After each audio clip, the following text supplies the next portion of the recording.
Muy buenos días. Hoy día es día lunes 13 de septiembre del año 2021. Aquí desde Trujillo, La Libertad, el amado Perú, queremos compartir la palabra de Dios, sobre todo en el énfasis que estamos poniendo siempre nosotros en nuestro cristianismo bíblico. Y quisiera llevarles a lo que dice Juan capítulo 7, que estamos justamente compartiendo en la iglesia. Juan 7, del 16 al 17, dice: Jesús le respondió y dijo: mi doctrina no es mía, sino de aquel que me envió. El que quiera hacer la voluntad de Dios conocerá si la doctrina es de Dios o si yo hablo por mi propia cuenta. Entonces, cuando usamos ahí la traducción de mi doctrina, Jesús está usando el vocablo griego didáscalos, de donde viene traducido es enseñanza. De ahí viene la palabra al castellano didáctica. Gálatas 3:24 nos explica de otra manera, de manera que la ley ha sido nuestro ayo para llevarnos a Cristo, a fin de que fuésemos justificados por la fe. Ayo significaba el esclavo, que era el cuidador o maestro de niños. Entonces, cuando Jesús está hablando acá, mi doctrina no es mía, sino de aquel que me envió. El que quiere hacer la voluntad de Dios conocerá si la doctrina es de Dios o si yo hablo por mi propia cuenta. O sea, lo que encontramos aquí básicamente es que el conjunto de enseñanzas de Jesús son tan sencillas que hasta un niño la puede captar, y a un niño ya cuando tenga su uso de razón, y también el más adulto. La doctrina de Cristo es tan sencilla que la puede entender un iletrado como un intelectual.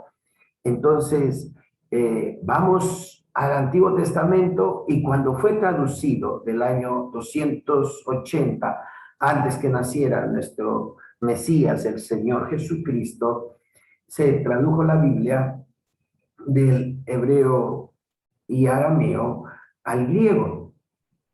Y ahí usaron dos palabras para traducir los nombres de Dios, ¿no? Que son innumerables en el idioma hebreo y aún en el arameo. Algunos dicen que casi no hay mucha diferencia entre hebreo y arameo, pero vamos a ver. En teos es lo que se traduce al castellano como Dios, y curios como Señor, ¿no? Luego, cuando los discípulos comenzaron a plasmar en los escritos la doctrina de Cristo, y que eran testigos presenciales, ¿no? Ya sea que sean discípulos de la primera, segunda o tercera generación, al menos hasta el año 100, o sea, si asumimos nuestro calendario greco-romano, ¿no? Estamos en el año 2021, entonces entre el año 33 y 100 se formó lo que ahora se llama el cristianismo. Y los cristianos, si bien es cierto, conocían y usaban el texto masorético del hebreo, pero para ellos les resultaba mucho más cómodo, sobre todo los que tenían como lengua materna, eran hebreos de hebreos, judíos de judíos, pero aparte que conocían el hebreo arameo, ellos se basaban más como un lenguaje más actualizado, digamos así, de su época, el griego. Y la palabra curios, y Jesús, ¿no? Cristos, teos, son las palabras que más eran usadas por los cristianos para hablar del Dios del Antiguo Testamento. Incluso se entendía que el Antiguo Testamento era una palabra sencilla, que era así como el esclavo, que no solamente cuidaba a los niños, sino también les enseñaba lo que los amos querían, si era la primera letra, está bien, hablar bien, etcétera, ¿no? Incluso de ahí parte, pues, que los cristianos comienzan a usar términos curios, Jesús, Cristos, Teos, ¿no?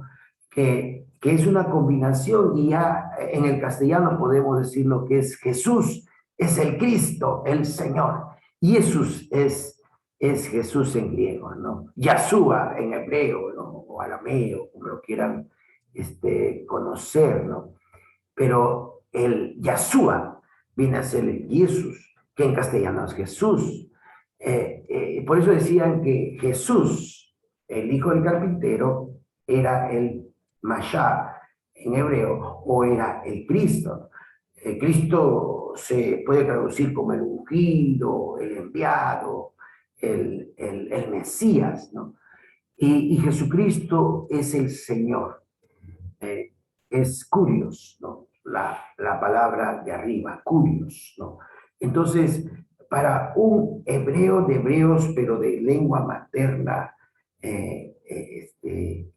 en griego, era Jesús, Christus, ¿no? De ahí nace lo que es la combinación que nosotros muy bien sabemos en castellano, que es Jesús el Cristo, o Jesucristo es el Señor. Luego tenemos la Biblia hebrea el nombre de Dios personal, que tantas dificultades ha traído en muchos, ¿no? Es Eyer, Aser, Edbed. O sea, yo soy el que soy, ¿no? Yo soy el que soy, me envía a vosotros, en la traducción en español, ¿no?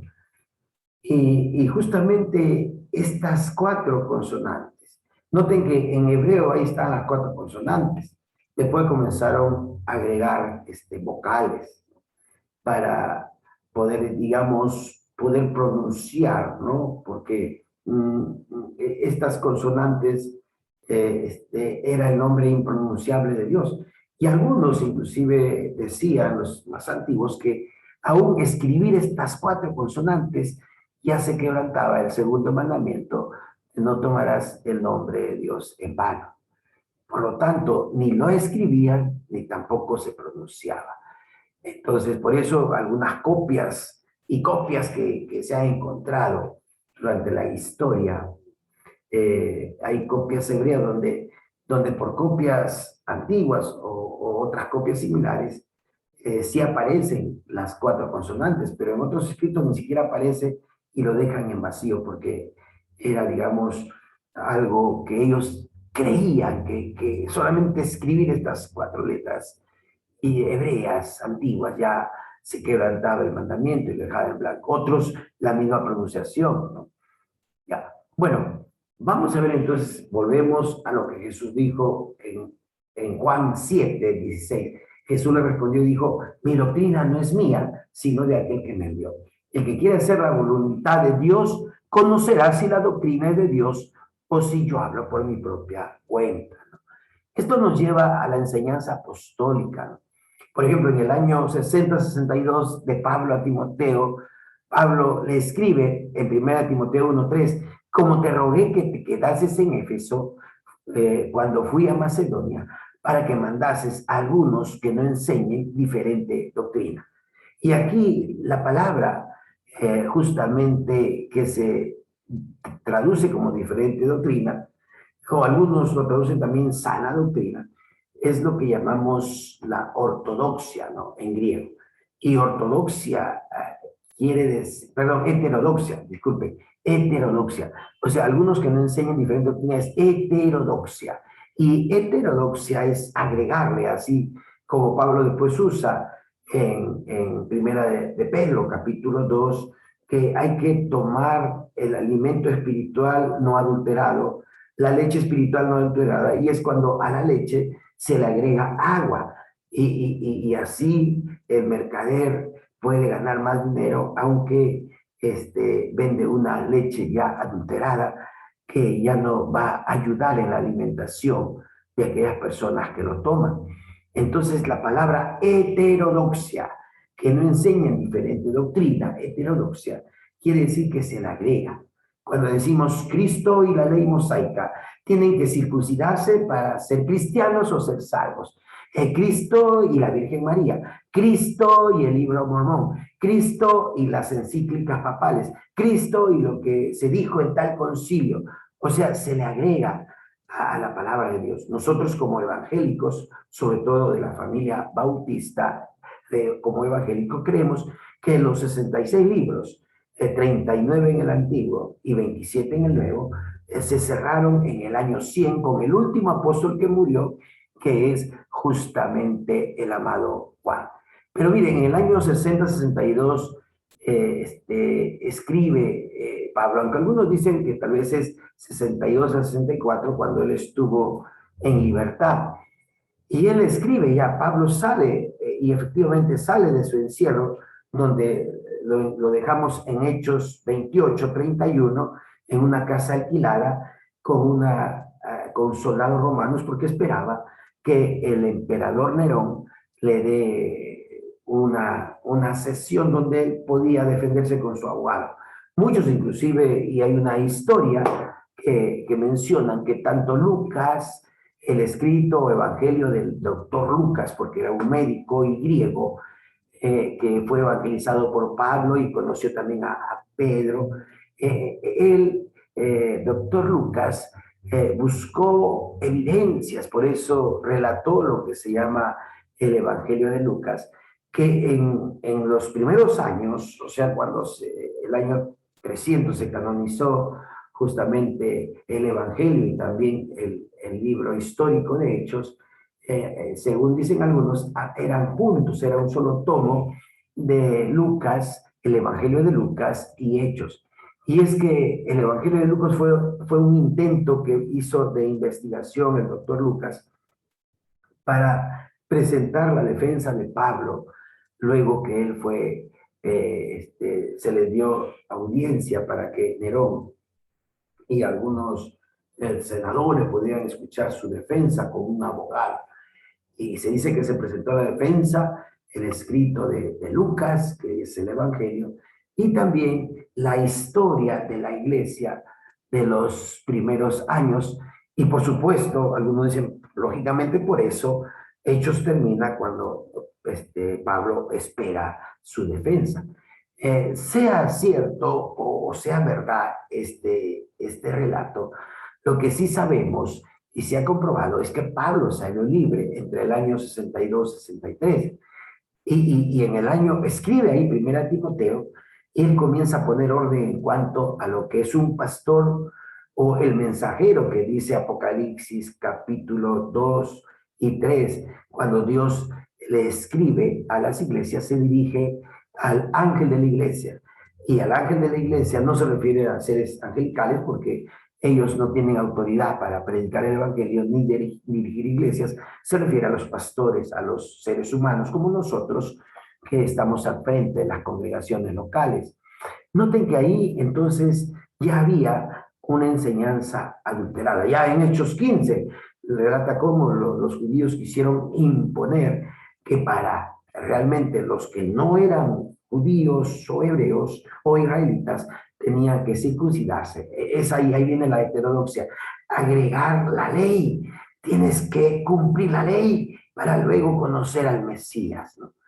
Y Pablo, ya después que Nerón quema Roma, según un historiador Teodosio, ¿no? Que da a entender que había un rumor que Nerón mandó a quemar Roma, que un incendio que duró mucho tiempo, ¿no? Y quemó Roma. Lo curioso es que creó, digamos, Nerón tuvo más asidero de acusar a los cristianos porque el lugar donde estaban los judíos y cristianos normalmente no se quemaron, ¿no? Y después esa fe hebrea, esa fe judía, que aunque ellos no aceptaban a Cristo, Dios siempre les tiene todavía ese tiempo que será después del arrebatamiento, la gran tribulación, y disfrutarán después del milenio todo el cumplimiento de las promesas a las 12 tribus de Israel. Entonces, Pablo le escribe a Tito, ¿no? A Tito en Tito 2:1, pero tú hablas lo que está de acuerdo con la sana doctrina. Y aquí la sana doctrina es ortodoxia, y la ortodoxia es tomar la palabra y predicarla en el contexto histórico, gramatical, como una buena exégesis, ¿no? La heterodoxia, o sea, la diferente doctrina o la doctrina agregada, viene de una eisegesis, es decir, cuando voy a la Biblia y con mi pensamiento humano le agrego cosas que la Biblia no enseña, como en el caso de los judaizantes en Hechos 15, que quisieron agregar a la fe en Cristo de salvación por gracia, que el mismo ayo, la ley, ya lo enseñaba desde niños hasta los más adultos, que la justificación es por la fe, como dice Gálatas 3:24. Entonces, la heterodoxia nace de una eisegesis, cuando tomas un pasaje de la Biblia y enseñas lo contrario. Por ejemplo, un líder que fundó una iglesia congregacional acá, grande, que se llama los israelitas Neopacto, que se puso un nombre, o sea, él no presentó su nombre verdadero, sino se llamó Ezequiel Atacusi. Siendo un pastor adventista, fue disciplinado. Lo que estoy hablando es historia. Y en la sierra de los Andes, de nuestro Perú, y él no se sujetó a la disciplina de su denominación, religión adventista, que es ya de paso legalista, judaizante, porque los adventistas dicen el linaje de Huay, que enfatiza el día de reposo, y Jesucristo. O sea, tienes que guardar el sábado para ser salvo, ¿no? O sea, los llamados sabáticos también. ¿Y qué encontramos? Que entonces se agrega a la palabra. Y Ezequiel Atacusi un día, el año 89, 90, 91, que estuvo preso, acusado por sus propios seguidores de haber abusado, haber cometido pedofilia, haber abusado de niñas.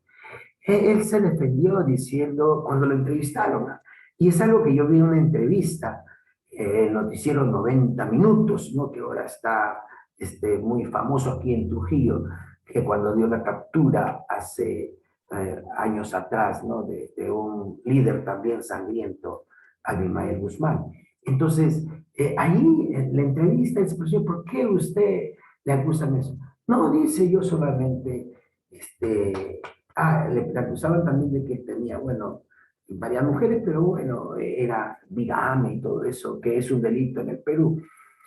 Pero luego salió libre de eso, ¿no? Porque tenía al menos candidatos en ese tiempo eran senadores y diputados antes que Fujimori y el golpe el año 93 aquí en Perú, pero el año 1993, pero en el año 89, 90, 92 se dio este caso porque tenía congresistas. Pero algo que notamos ahí es que cuando entrevistan a él, dicen, ¿y por qué usted es acusado? Bueno, señor, yo tengo varias mujeres, concubinas, porque acá el rey David lo tuvo, también lo tuvo Salomón, inclusive el rey David, un hombre conforme al corazón de Dios, y tuvo mujeres, o sea, era un hombre conocedor, como buen pastor adventista que conoce en el Antiguo Testamento, pero que él fundó una religión entonces a partir del año 50, 60, en la década del 50, 60, inclusive aprovechó mucho el ingreso de la UNE en su primer periodo para él llevar a personas a la selva diciendo que Pérgamo en Apocalipsis significa Perú y que el Perú es la tierra de provisión. Bueno, pero ahí vemos una eisegesis, o sea, en su mente judaizante llevó a eso. En la historia de los bautistas también tenemos, hay iglesias en Estados Unidos y en la historia de los bautistas, bautistas del séptimo día, hermanos que iban al Antiguo Testamento y o sea, ellos quisieron cumplirlo, tanto el Antiguo y el Nuevo Testamento, porque es la Biblia, y ellos enfatizaron el Sabbat, ¿no? Ellos no son adventistas, ni solamente son bautistas que no creen que hay que reunirse el domingo, sino el sábado. Pero no creció, digamos, pocas son las iglesias han desaparecido en la historia, porque como familia bautista nos basamos en que es una eisegesis.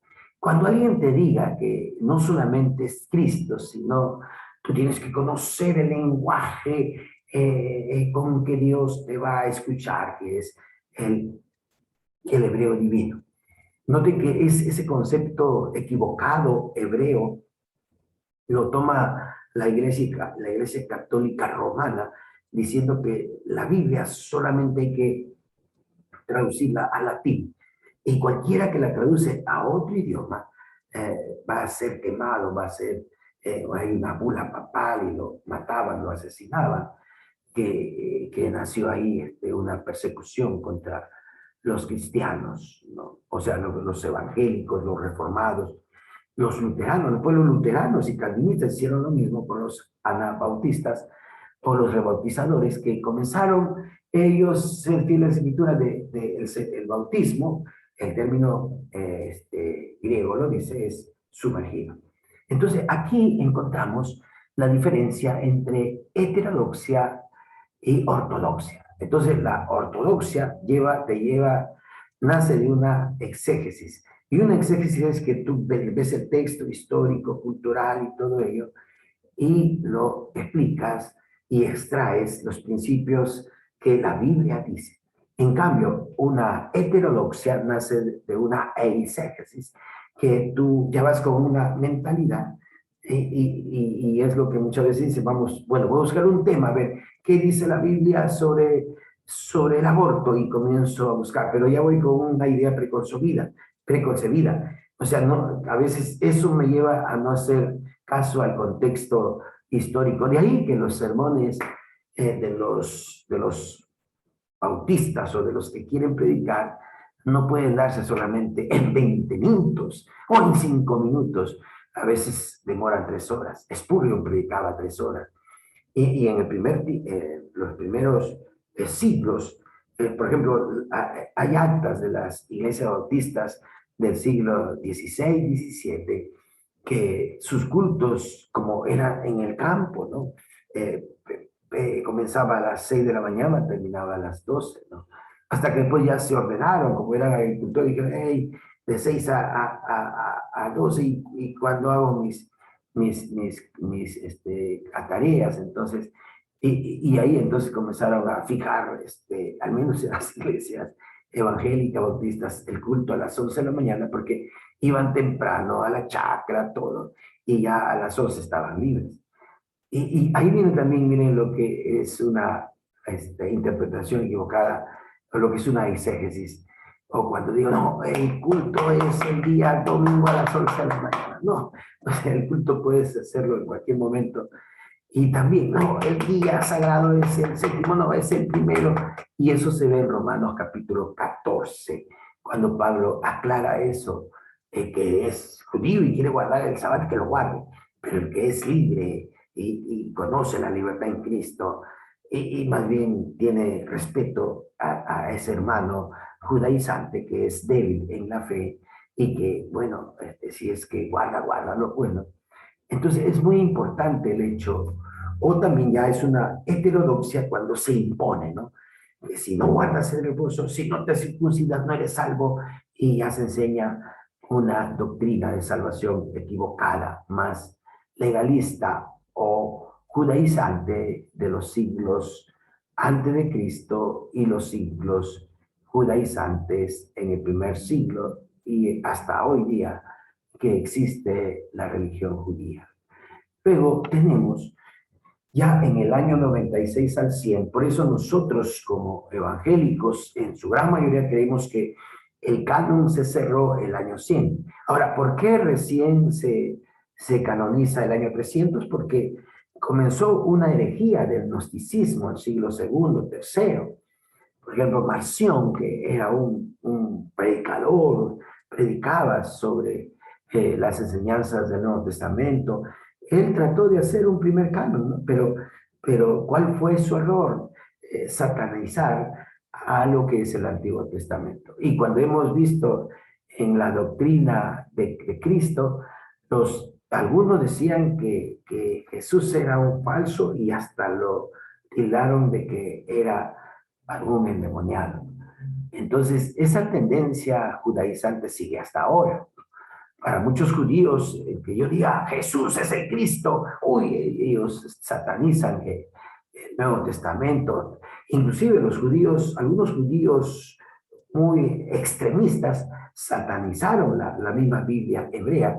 Y ese pensamiento está surgiendo ahora, a partir de 1948, que se comenzó a atacar más la Biblia hebrea. Y curiosamente Dios, entre el 47 hasta hoy día, se está encontrando copias y copias que le da más valor a la Septuaginta, porque aquel hebreo que antiguamente decía, no, mi texto masorético es el sagrado y esa Biblia hebrea es de Satanás, es falsa doctrina, se ha descubierto, ¿no? Se ha descubierto.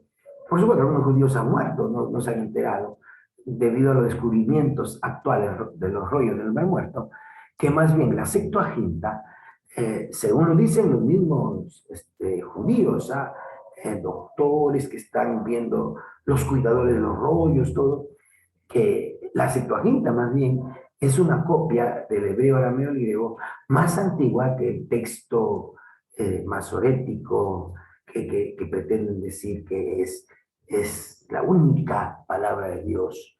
O sea, ya la traducción Septuaginta, entonces, según dicen algunos, llega inclusive, y esto lo dicen los judíos, los que son judíos actuales, ¿no? Hebreos actuales que tienen su descendencia, dicen que ahora usted comprende mejor el Nuevo Testamento porque se han encontrado nuevos escritos, ¿no? De escritos que narran cómo era la sociedad en 2 siglos antes de Cristo y 2 siglos después de Cristo. Por eso, aquí el apóstol Juan, Jesús es el verdadero Dios entre el año 96 y 100. Después de haber escrito el Apocalipsis, muere el emperador Domiciano asesinado y lo sucede Berna durante un año y después viene el sanguinario Trajano, ¿no? que comenzó a perseguir a los cristianos nuevamente. Pero sabemos, Juan, el discípulo amado, entre el año 96 y 100, después de haber escrito Apocalipsis, escribe las 3 cartas de Juan. Y él escribe, ¿no?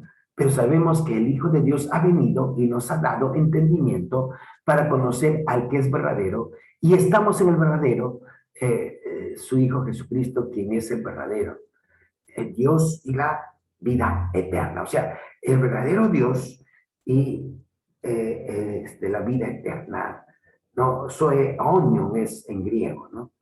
O sea, es el Teos o Dios, Teo onios, ¿no? O onios Teos, ¿no? Entonces, el Hijo de Dios Padre es Jesucristo, algo bastante común en el Nuevo Testamento, y llama a Cristo el verdadero Dios, relacionándolo justamente con la vida eterna, la cual también es una característica divina, ¿no? Divina, ya que solo Dios ha existido eternamente. Espero que con esta enseñanza usted pueda ver que cuando decimos Jesús el Cristo o Jesucristo, no es algo fuera de la enseñanza de nuestro ayo, que es todo el Antiguo Testamento. Todo el Antiguo Testamento es nuestro ayo, es nuestro maestro que enseña desde los niños hasta los adultos que Jesús es el Cristo. Recuerda entonces, no te dejes impresionar por los que a veces quieren confundirte con esa mentalidad oriental de que tú tienes que llegar a ser un gran sabio de los idiomas del Antiguo Testamento y conocer el verdadero Dios.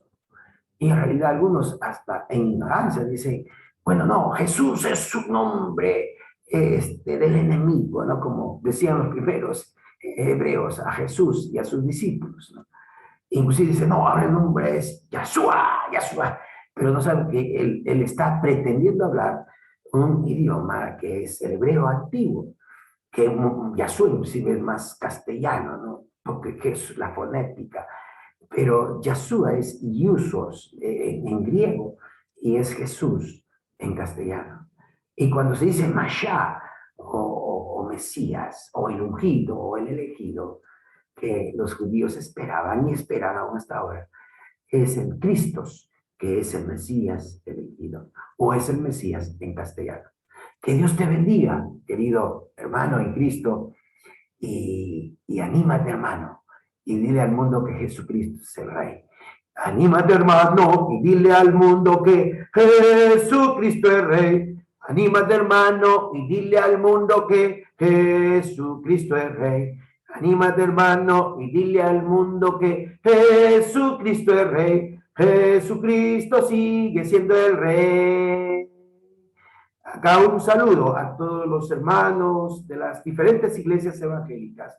Seguimos en este momento con esta pandemia, las diferentes cepas.